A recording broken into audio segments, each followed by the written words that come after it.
Pada video kali ini, saya akan cerita tentang perempuan jelangkung.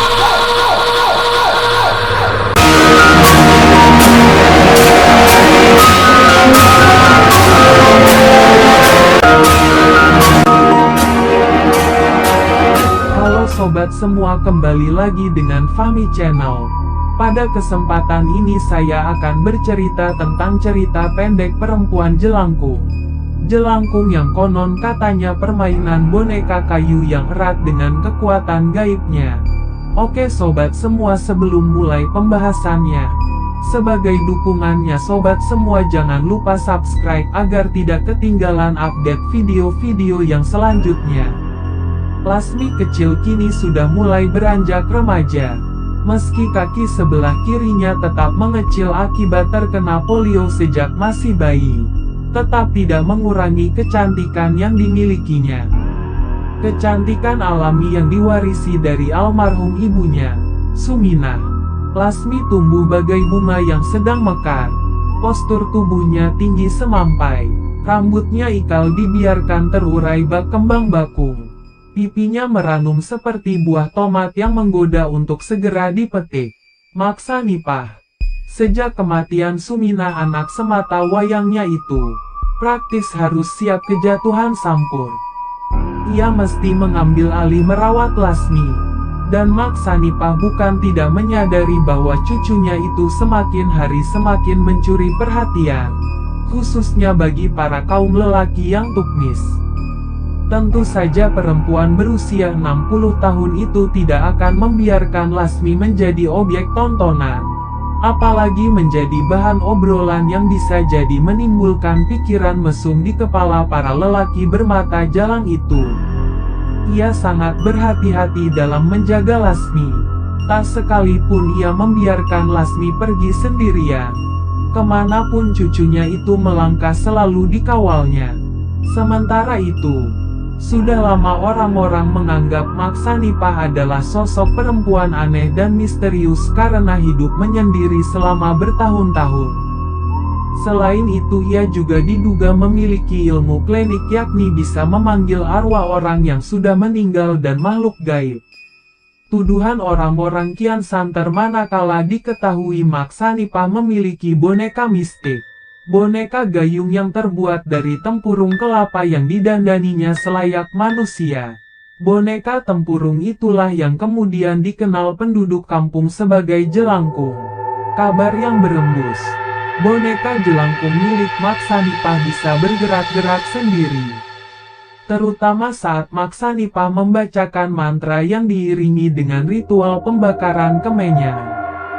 Masih menurut kabar angin, boneka itu bisa diajak berkomunikasi, menjawab setiap pertanyaan yang diajukan oleh Maksa Nipah dengan cara menuliskan sesuatu menggunakan media kapur tulis.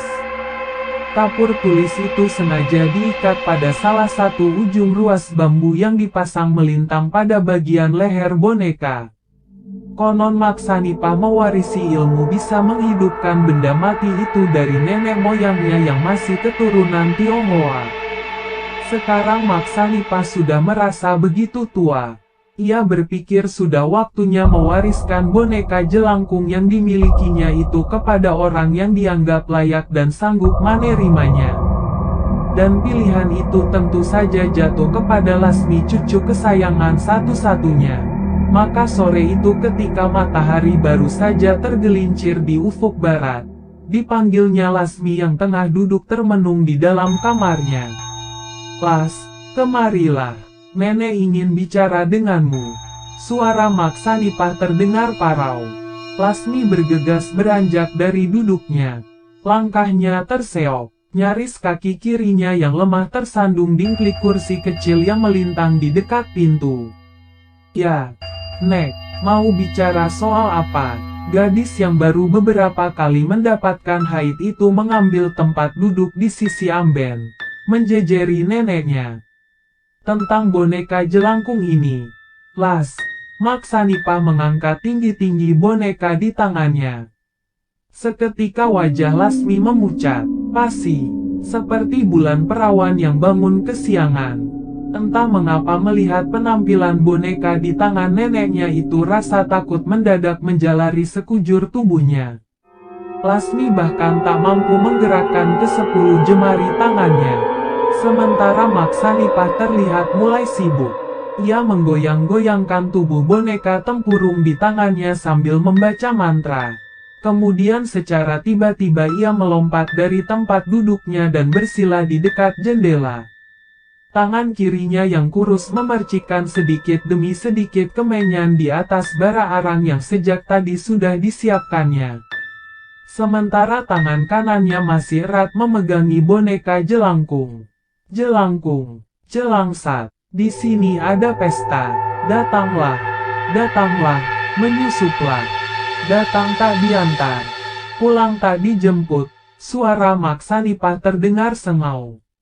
Beberapa saat aroma wangi menguar bersama kepulan asap yang membumbung tinggi memenuhi ruangan. Wangi kemenyan yang amat sangat menyengat itu membuat Lasmi sontak menutup hidung. Maksanipah menambah lagi satu percikan kemenyan di atas anglo pediangan tua yang terbuat dari tanah. Mulutnya tak henti berkomat-kamit membaca mantra. Bluk, mendadak Lasmi tersedak. Ia terbatuk berulang-ulang. Uwek, gadis muda itu tak dapat lagi menahan rasa mual yang mengaduk-aduk isi perutnya. Dan tak pelak lagi. Ia pun muntah berkali-kali. Maksanipah terkejut. Seketika ia menghentikan ritualnya. Didekatinya Lasmi yang masih menangkuk erat bawah dadanya dengan kedua tangan. Dengan panik Maksanipah merengkuh pundak Lasmi. Lalu direbahkannya perlahan kepala cucu kesayangannya itu di atas dadanya yang ringkih. Apa yang terjadi padamu? Nduk. Maksanipah bertanya cemas. Lasmi tidak menyahut. Hanya kepalanya sedikit miring ke kiri. Melirik ke arah boneka jelangkung yang dibiarkan tergeletak di atas lantai. Kau sakit? Lasmi. Kembali Maksanipah bertanya. Lasmi tetap membisu. Maksanipah terpaku. Dilihatnya boneka jelangkung berdesing hebat. Seolah memanggilnya. Segera Maksanipah berdiri. Mendapati kembali boneka dari tempurung kelapa itu dan mengangkatnya tinggi-tinggi ke udara. Jelangkung, jelangsat, katakan apa yang sudah menimpa cucuku Lasmi. Suara Maksanipah meninggi. Tampak sekali ia tengah memendam kegeraman yang amat dalam. Boneka jelangkung menggerak-gerakkan ujung ruas bambu yang bersemat kapur tulis.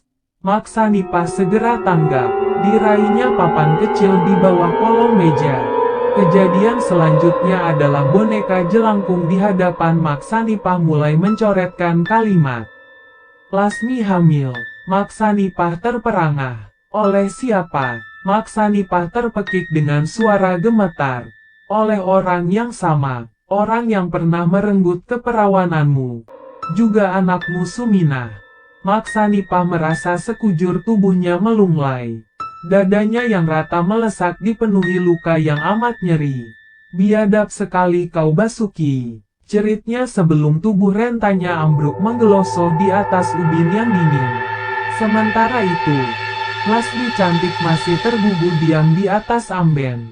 Menatap boneka jelangkung yang tak henti mengumbar tawa. Berakhirlah cerita pendek perempuan jelangkung. Terima kasih Sobat Memuas sudah menonton. Semoga video ini bisa menghibur.